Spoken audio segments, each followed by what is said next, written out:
అప్పుడు తుమ్మల నాగేశ్వరరావు గారు బీఆర్ఎస్ అభ్యర్థిగా పోటీలో ఉన్నారు. ఆనాడు రేవంత్ రెడ్డి గారు పాలేరుకు వచ్చి ఒక మహిళ రామరెడ్డి వెంకటరెడ్డి గారి సతీమణి సుచరితారెడ్డి గారు పోటీ చేస్తుంటే బీఆర్ఎస్ పార్టీ 4-5 మంత్రులు వచ్చి పనిచేస్తున్నారు.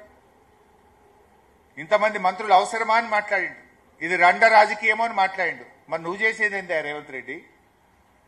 స్వర్గీయులు గోపీనాథ్ గారు చనిపోతే వారి సతీమణి ఎన్నికల్లో నిలబడితే మొత్తం 14 మంది మంత్రులను పెట్టినావు కదా. నువ్వు 7 రోజులు మోకాళ్ళ మీద పాదయాత్రలు చేస్తున్నావు కదా, గల్లీ గల్లీ తిరుగుతున్నావు కదా, పోలీసులను విచ్చలవిడిగా వాడుతున్నావు కదా. మరి నీ రాజకీయం ఏంది అని నేను అడుగుతా ఉన్నా. ఆనాడు మాట్లాడితే ఒకటి, ఈరోజు ఒక తీరా. ఇలా పిల్లల మీద, ఆడపిల్లలు, గోపి గారి పిల్లల మీద కూడా కేసులు పెడతావా? పాపం కాలేజీ పిల్లలు తల్లిగారి వెంట ప్రచారానికి వెళ్తే ఆ పిల్లల మీద కూడా కేసు పెడతావు. గోపి గారి సతీమణి గారి మీద లేనిపోని అభాండాలు వేసే ప్రయత్నం చేస్తావు. ఇంత చిల్లర రాజకీయం అవసరమా? ఇంత దివాలాకోరు దిగజారుడు రాజకీయం అవసరమా నీకు? ఇవాళ ప్రజలు దీన్ని ఆలోచించాలని చెప్పి కూడా కోరుతా ఉన్నా. రేవంత్ రెడ్డి గారు ఈరోజు 6 గ్యారెంటీల గురించి మాట్లాడతలేడు. నిన్న ఒక మంత్రి మాట్లాడుతూ తులం బంగారం ఉత్తదే అని చెప్పేసింది. ఇక తులం బంగారం ఇచ్చేటట్లేమో ధర బాగా పెరిగింది అంటుండు. అంటే ఎన్నికల ముందు వాగ్దానం ఇచ్చి తీరా ఇప్పుడు తులం బంగారం ఇయ్యమంటుండు. ఆడబిడ్డలకు ఎన్ని ప్రామిసులు చేసిండు.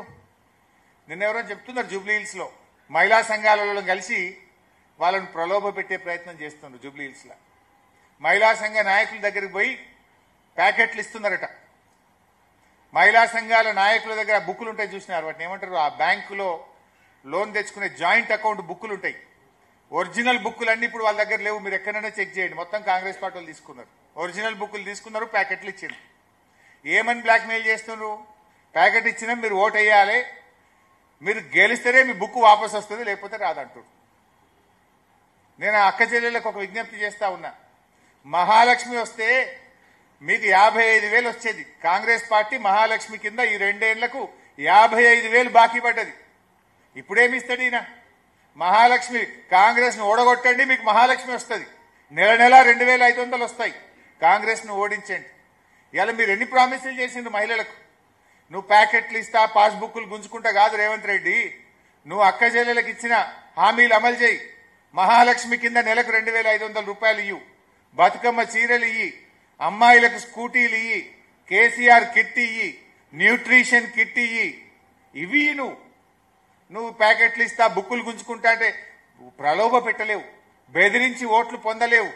మహిళలను నువ్వు మోసం చేసినావు.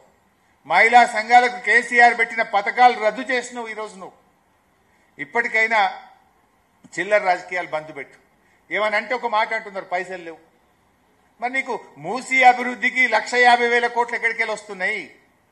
ఫ్యూచర్ సిటీ అభివృద్ధికి 150,000 కోట్లు ఎక్కడికెళ్ళి వస్తున్నాయి? మూసీకి పర్సంటేజీలు కమిషన్లు వచ్చేదానికి మాత్రం డబ్బులుంటాయి. మూసీ అభివృద్ధికి డబ్బులుంటాయి, ఫ్యూచర్ సిటీకి డబ్బులుంటాయి. పేదవాడికి, మహిళలకు మహాలక్ష్మి ఇవ్వమంటే చేత కాదు. అవ్వాతాతలకు 4,000 పెన్షన్ ఇవ్వమంటే పైసలు లేవంటావు. రైతు బంధు ఇవ్వమంటే డబ్బులు లేవంటావు. బోనస్ ఇవ్వమంటే డబ్బులు లేవంటావు. వికలాంగుల పెన్షన్ పెంచుతానిచ్చిన హామీ అమలు చేయమంటే డబ్బులు లేవంటావు. ఫీజు రియంబర్స్మెంట్ ఇవ్వమంటే డబ్బులు లేవంటావు. కానీ 150,000 కోట్లు మూసీకి వస్తాయి. ఊరు లేదు, ఇల్లు లేదు, వాడ లేదు.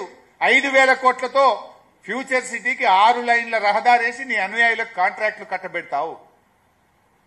What is your priority?